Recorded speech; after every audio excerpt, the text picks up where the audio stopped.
Law college ने theory तो सिखाई, पर ड्राफ्टिंग, क्लाइंट हैंडलिंग और रियल लाइफ प्रैक्टिस कोई नहीं बताता। फर्स्ट जनरेशन लॉयर हो तो तुम जानते हो ये जर्नी इजी नहीं होती।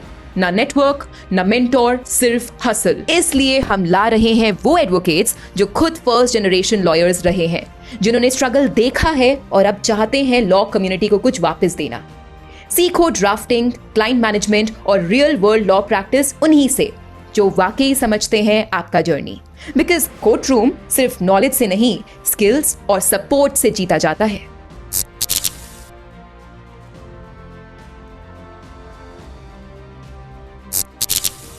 जज ही जज को क्यों अपॉइंट कर रहा है? Apart from this prevalent mechanism, there is no alternative in my sight. उनके पीछे deliberations, उनके पीछे talks, उनके पीछे factors आम जनता के व्यू पॉइंट में आता ही नहीं है। जो अभी का पोजीशन है इसमें चेंज होना चाहिए और कहीं ना कहीं इसमें एक ट्रांसपेरेंसी आनी चाहिए। जब देखें सरकार का दखल होने लग जाता है ना, रिकमेंडेशन आज भी होता है, रिकमेंडेशन होता है, सेंटर कई बार रखता है, विदहोल्ड कर लेता है, और वो 3 जज नाम जिसका रिकमेंड करेंगे पार्लियामेंट को और कैबिनेट को वो नाम मानना पड़ेगा, क्योंकि I think recommendation her profession में होता है। अभिनव जी, आपसे बात करना चाहूंगा इस मुद्दे पर कि ये जो कोलिजियम सिस्टम है, जज ही जज को अपॉइंट करेगा, चीफ जस्टिस ऑफ इंडिया अगला चीफ जस्टिस बताएगा, या फिर जो कोलिजियम कमेटी होगी वो जो कि सीनियरिटी के तौर पे चलना चाहिए था, वो कई बार उसमें दो बार एक हिस्सा हो चुका है जहां पर सुपर सेशन का मामला हुआ है। आइडिया सवाल यहां पर यह है कि जज ही जज को क्यों अपॉइंट कर रहा है, इसके बारे में आपकी राय? सर, इसमें मेरा मानना ये है कि अभी एट प्रेजेंट हमारे पास इस सिचुएशन के अलावा कोई दूसरा मैकेनिज्म नहीं है। लोअर जुडिशरी में आप एग्ज़ाम करा सकते हैं, लोअर जुडिशरी में आप एग्ज़ाम करा के आप अपॉइंटमेंट्स दे सकते हैं, पर आप बात हाई कोर्ट और आप सुप्रीम कोर्ट की बात कर रहे हैं, वहाँ पर भी क्या आप एग्ज़ाम्स कराने के बारे में सोच सकते हैं? ये थॉट पे अभी तक डेलिब्रेशन भी नहीं हुआ है कि हाई कोर्ट में एग्ज़ाम्स इंट्रोड्यूस करोगे कि आप नहीं करोगे, सुप्रीम कोर्ट में करोगे कि आप इंट्रोड्यूस नहीं करोगे, और उनसे रिलेटेड प्रॉब्लम्स बहुत ज़्यादा हैं।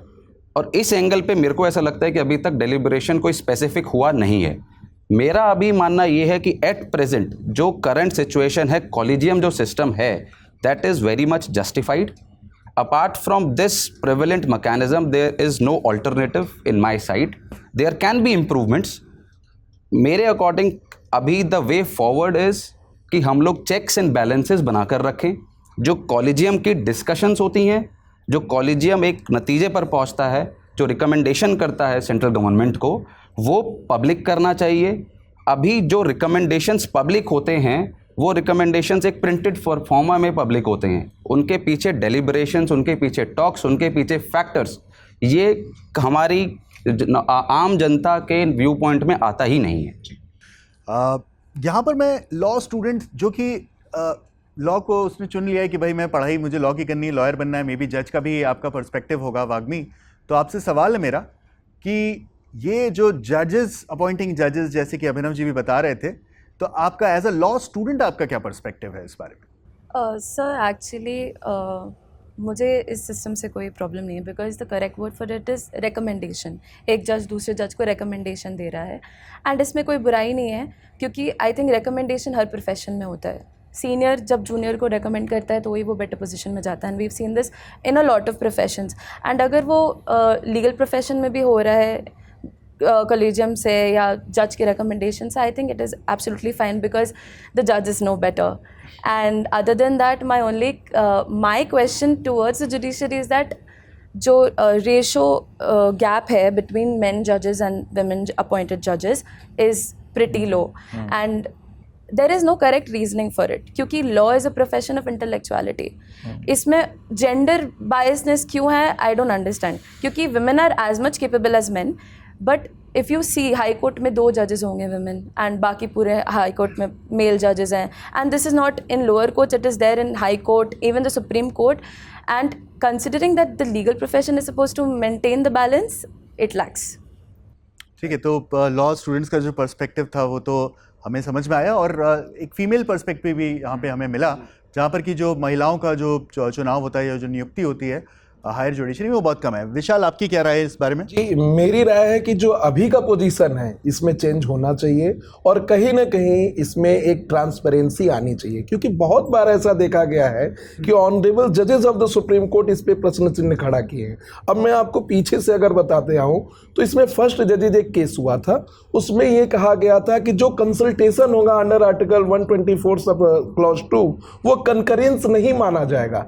अगर पार्लियामेंट को कोई कंसल्टेशन करने के बाद कोलेजियम एक रिकमेंडेशन देती है तो वो ये पार्लियामेंट की कैबिनेट का अप्रूवल होगा कि उसमें उनको जज बनाना है या नहीं बनाना है। लेकिन जब सेकंड जजेस केस आया तो उसमें ऑनरेबल सुप्रीम कोर्ट ने कहा कि ये कंसल्टेशन को कंकरेंस माना जाएगा और उसमें कहा कि कोलेजियम में 3 लोग होंगे, एक चीफ जस्टिस ऑफ इंडिया और 2 सीनियर मोस्ट जजेस ऑफ द सुप्रीम कोर्ट, और वो 3 जज नाम जिसका रिकमेंड करेंगे पार्लियामेंट को और कैबिनेट को वो नाम मानना पड़ेगा।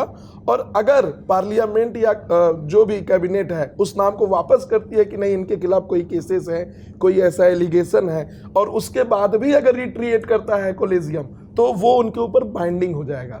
फिर इसमें आया 3 जजेस केस। 3 जजेस केस में ऑनरेबल सुप्रीम कोर्ट ने कहा कि हम सेपरेशन ऑफ पावर को वायलेट नहीं कर सकते हैं और फेयर जस्टिस के लिए हमें अपने से ही जज को चुनने दिया जाए। सन 2014 में नरेंद्र मोदी जी की सरकार आई और उन्होंने एक अटेम्प्ट किया by NJAC 99th amendment act लाया और नेशनल जुडिशियल अपॉइंटमेंट कमेटी का गठन किया। इस गठन के बाद ये कहा गया कि अब जजेस का अपॉइंटमेंट करने के लिए 3 सुप्रीम कोर्ट के जजेस होंगे जिसमें एक चीफ जस्टिस और 2 सीनियर मोस्ट जजेस, 2 जो कॉन्स्टिट्यूशनल चीज़ों के एक्सपर्ट होंगे जैसे प्रोफेसर हो जाते हैं या भी और कोई जो एक्सपर्ट होगा, और एक लॉ मिनिस्टर।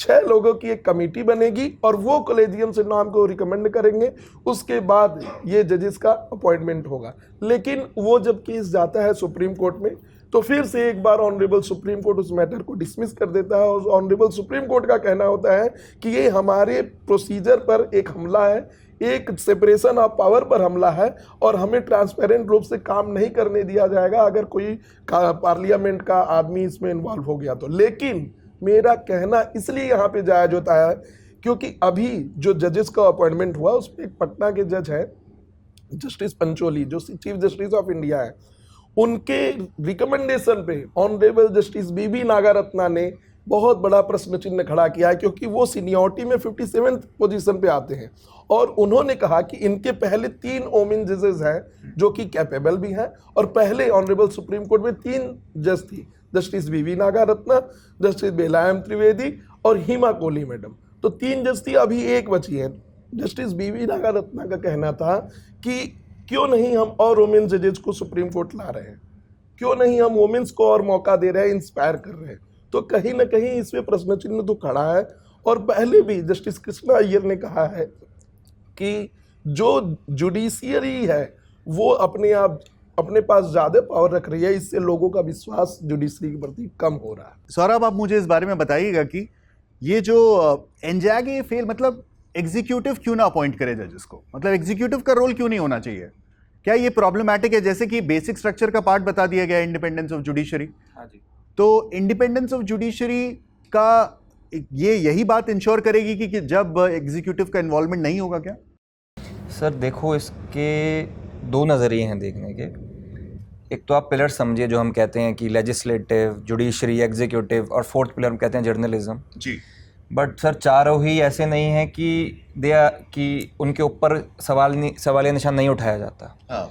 ऐसा नहीं है कि एग्जीक्यूटिव अगर ये बोल रहा है तो एग्जीक्यूटिव पे कभी सवालिया निशान नहीं उठाया गया, लेजिस्लेशन पे नहीं उठाया गया, इवन जर्नलिज्म पे। और रीसेंट ट्रेंड तो है तो आप देखें क्रिटिसिज्म जर्नलिज्म का भी बहुत है। Absolutely, तो आप सोचें कि जुडिशरी को क्रिटिसाइज करना है वो, और उसके लिए अगर एग्जीक्यूटिव लेके आ रहा है तो उसमें कुछ बुराई नहीं है।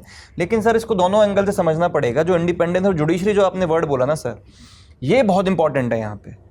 इंडिपेंडेंस और जुडिशरी की वजह से ही ये कोलिजियम सिस्टम आप कहिए कि उसकी जो मेन जड़ें हैं ये उसी की वजह से आया है। आप जब देखें सरकार का दखल होने लग जाता है ना, जैसे अभी सर ने एग्जांपल दिया कि एलिवेशन हो गया, अब रिकमेंडेशन आज भी होता है, रिकमेंडेशन होता है, सेंटर कई बार रखता है, विदहोल्ड कर लेता है, तो इस पर भी फिर जजमेंट्स पास हुए कि हम भेज देते हैं रिकमेंडेशन, आप अपने पास एक सालों साल 2-2 3-3 बार वापस नाम भेज दिया जाता है। जी। तो सर आप देखिए कि अगर वो पावर भी जजेस से छीन ली जाए मैं ये नहीं कह रहा कोलिजियम सिस्टम, मैं उस पर भी आऊँगा, ड्रॉबैक्स पे भी, बट मैं कहूँगा वो पावर भी अगर जजेस से छीन ली जाए तो आप ये देख लीजिए कि सरकार का कितना इन्वॉल्वमेंट हो जाएगा। और सर सरकारें बदलेंगी और सरकार को पता है हम बदलेंगे, और वो अपने बंदे चाहेंगे कि हमारे बंदे वहाँ बैठे। और जहाँ पे आप चाहेंगे कि हमारा कंट्रोल हो, तो सर आप देखिए ना, हमारे जितने भी यूनियन सर्विसेज हैं, IAS IPS और जितने भी हैं, आप वो ना चाहते हुए भी they are bound to follow the orders, वो नहीं करेंगे फॉलो तो ट्रांसफ़र। अगर आप एक्सट्रीम में, हाँ ठीक है, बैलेंस अप्रोच है अभी है, ठीक है। कोलिजियम के सर जो मुझे लगता है ड्रॉबैक्स लगे जो मुझे, वो ये है कि एक तो नेपोटिज्म का जो बहुत ज़्यादा बोला जाता है उस चीज़ में, और जो कई हद तक है भी, इस चीज़ को डिनाई नहीं कर सकते हम। एक सेकंड बाद आपको पॉज करना चाहूँगा, ये जो अंकल जजेस का कॉन्सेप्ट है, प्लीज़ विशाल ज़रा समझाइएगा। जी, एक्चुअली क्या होता चला आ रहा है और अभी देख भी हम रहे हैं कि जितने भी अभी जज हैं उनके कहीं ना कहीं पिता या चाचा आगे वो चीफ जस्टिस रहे हैं सुप्रीम कोर्ट के, या तो फिर अब आगे जो बचे हैं वो होने वाले हैं। और इसमें बहुत से लोग हैं जिनका नाम लेना यहाँ पे कंटेम्पचुअस हो जाएगा कि अभी मीडिया में भी चल रहा था। हाँ। कि एक बीजेपी की स्पोक्स पर्सन को बॉम्बे हाई कोर्ट का जज बना दिया गया। तो जो किसी पार्टी से जुड़ा हुआ है, किसी पार्टी का प्रवक्ता भी है, और वो पब्लिकली सब लोग जान रहे हैं उस पार्टी की वहां पे सरकार है, अगर उनको आप हाई कोर्ट का जज बना दे रहे हैं तो कहीं ना कहीं प्रश्न चिन्ह तो खड़े होंगे। दूसरी चीज कि जब आप देखेंगे जस्टिस संजीव खन्ना को भी देख लीजिए, अब मुझे कहना ही पड़ रहा है, नहीं वही मैं एक्चुअली लॉ स्टूडेंट से भी लेना चाहता था, आप बताइए एग्जाम्पल। उनके भी चाचा जी जो है सुप्रीम कोर्ट के जज जस्टिस DY चंद्रचूड़, उनके भी पिताजी जज, जितने भी मैं बहुत सारे नाम गिना सकता हूं जो लोग ऑलरेडी इस प्रोफेशन में हैं। और अभी भी मैं यह ओपन, क्योंकि मुझे भी freedom of speech and expression का प्रोटेक्शन है, तो जो चीजें हो रही हैं उसमें कहने में दो राय नहीं। अभी भी बहुत से ऐसे इनकम्पिटेंट ऑनरेबल जजेस बन रहे हैं हाई कोर्ट में और भी जगह, जो कि मुझे लगता है उनसे ज्यादा कॉम्पिटेंट लोग हैं। तीसरी चीज, संविधान में यह प्रोविजन दिया गया कि जो ज्यूरिस्ट होगा, जो बहुत नॉलेजेबल पर्सन होगा लॉ के क्षेत्र में, उसको भी आप हाई कोर्ट में और सुप्रीम कोर्ट में जज बनाएंगे।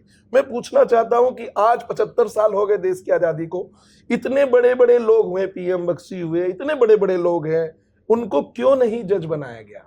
क्या उनके अंदर काबिलियत नहीं थी? क्या उनको नॉलेज नहीं था? कई बार उनके रिकमेंडेशन गए, नाम गए, उनको क्यों नहीं जज बनाया गया? ऐसी क्या उनमें कमी थी? तो कहीं ना कहीं कोलिजियम में बहुत फ्लॉज हैं, और वोमेन जजेस का आगे ना आना या आगे न बढ़ना ये इसमें साफ दर्शाता है। और इवन जब देश की पहली महिला चीफ जस्टिस होने वाली हैं ऑनरेबल बीबी नागारत्ना मैडम, जब उन्होंने अगर क्वेश्चन खड़े किए हैं तो इसमें सही में कुछ ना कुछ ऐसे फ्लॉज होंगे जो हम सबको बात करनी चाहिए, देखना चाहिए।